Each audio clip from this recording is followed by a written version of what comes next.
ओम जी नमस्ते। तो आज हम जानते हैं कि कितनी माता को माता की दर्जा देना चाहिए और माता के समान प्रतिष्ठित और आदर करना चाहिए। तो चाणक्य नीति के श्लोक के माध्यम से हम आज बताएंगे। श्लोक में कहा गया है कि राजपत्नी गुरुपत्नी मित्रपत्नी तथैव च पत्नी माता स्वमाता च पंचैता मातरः स्मृता। राजा की पत्नी, गुरु की पत्नी और मित्र की पत्नी और पत्नी पत्नी की माता यानी सास और अपनी माता जन्म देने वाली माँ, इन पांचों को माता के समान आदर सम्मान करना चाहिए। तो चाणक्य जी ने यही बात अच्छे से समझाया है कि माता को दर्जा किस किस को देना चाहिए और उनके समान ही प्रतिष्ठित किन किन को करना चाहिए।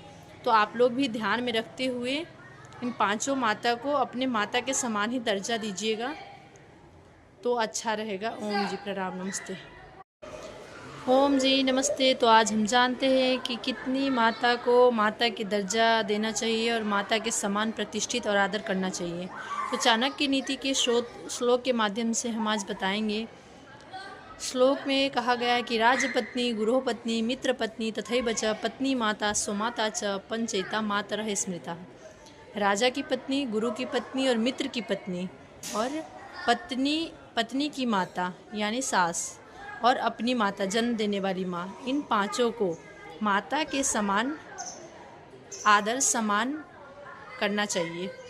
तो चाणक्य जी ने यही बात अच्छे से समझाया है कि माता को दर्जा किस किस को देना चाहिए और उनके समान ही प्रतिष्ठित किन किन को करना चाहिए। तो आप लोग भी ध्यान में रखते हुए इन पांचों माता को अपने माता के समान ही दर्जा दीजिएगा तो अच्छा रहेगा। ओम जी प्रणाम नमस्ते।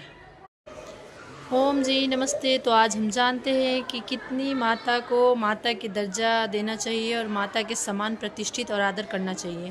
तो चाणक्य नीति के श्लोक के माध्यम से हम आज बताएंगे। श्लोक में कहा गया है कि राजपत्नी गुरुपत्नी मित्रपत्नी तथैव च पत्नी माता स्वमाता च पंचैता मातरः स्मृता। राजा की पत्नी, गुरु की पत्नी और मित्र की पत्नी और पत्नी पत्नी की माता यानी सास और अपनी माता जन्म देने वाली माँ, इन पांचों को माता के समान आदर सम्मान करना चाहिए।